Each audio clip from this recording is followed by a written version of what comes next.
This Casual Friday is brought to you by Gamefly. You're getting men to look at your butts, but they're not looking at it for the reasons that they normally would.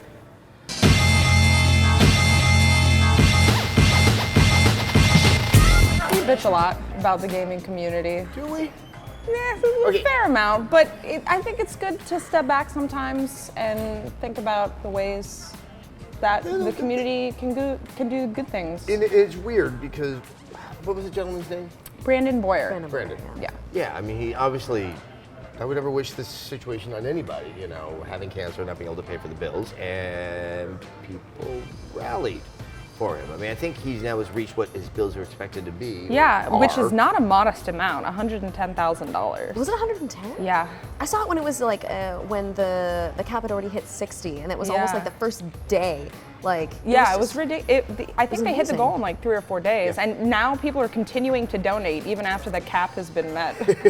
Well, because that's not something that just goes away either. So, No, like, no. It's No, and that's a good point also. If you have to go through the procedures that are required for a condition like that, it's yes, you can get over the problem at hand. That does not mean all problems have been resolved. Yeah. But no, you know, you're right. I'm laughing because something happened last week. I have yet to find out why. Where I saw the word entitlement just show up in a lot of my Twitter feed, which means that something's being discussed somewhere where that word is involved. And it was nice to see exactly the opposite, like that sense of generosity. And look, I don't know the gentleman. And I don't think a lot of people who donated do, but there was just that sense of like, hey, we're in gaming. This guy's responsible for a lot of great things that happen in gaming. Let's rally together. It's kind of awesome. I think the other part of that was that like the people who you saw who were talking about it were also people you respected.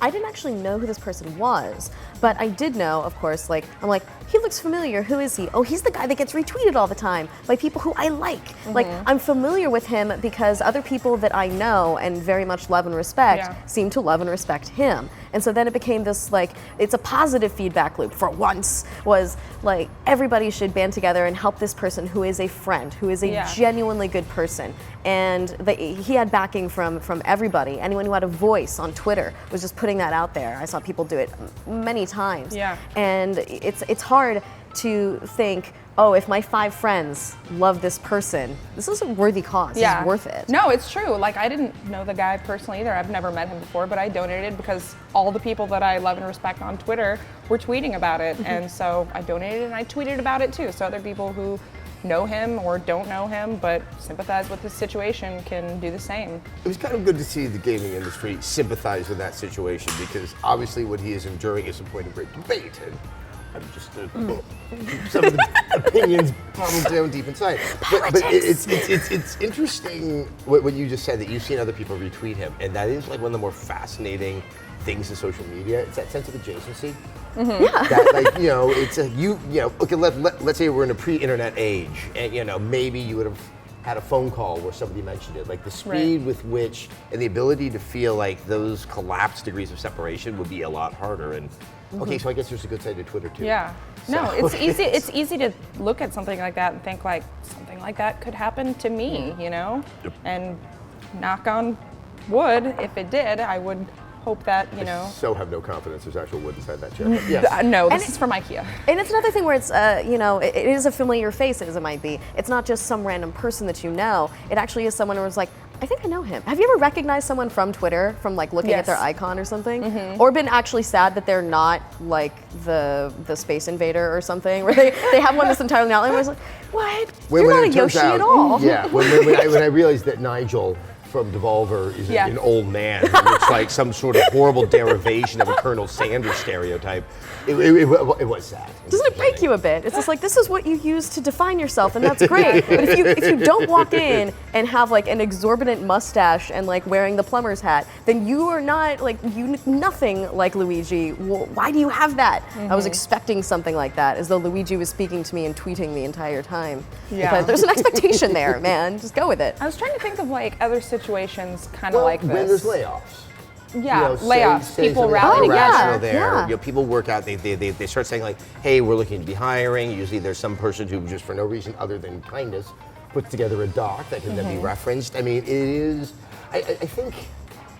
Obviously, in the instance, you want to help someone who's in a time of need, but I think there is. I don't want to say selfish, but it's like you don't want this talent to suddenly go unused. You want to make Right. sure that there is a sense of personal or general benefit if these guys are kept in the mix and they're kept going, and like they're not Yeah. having to take a job for the sake of only for the purposes of survival, and that they are able to pick and choose where they can benefit both what the product is and Yeah. themselves. It's selfish selflessness. Isn't it? Yeah. Yeah. It's also like Richard Dawkins would be proud of me right now. the other side, like especially if you know or are familiar with their particular work. I knew some people at Irrational. I'd even worked with them or known them from, like they had the expertise that I did.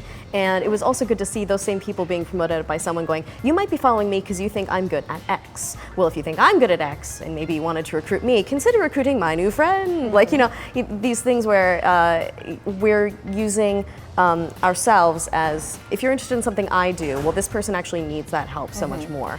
And find them a job, get them in the same like comfortable situation Yeah. as it needs. I think it's also that, obviously, something like a film, something even like an album is not done by one person alone, but the sense of what the group is to the making of a video game is just, it's not, yes, it is a top-down structure for the Yeah. most part, but it's not like there's the stars at the top or the well-known Right. director who's going out there. Most of the people who are known names at a video game developer tend to want to shy away from like any situation where they take full responsibility Yeah. for what the creation is. I think that mentality also helps foster this, I guess, positivity.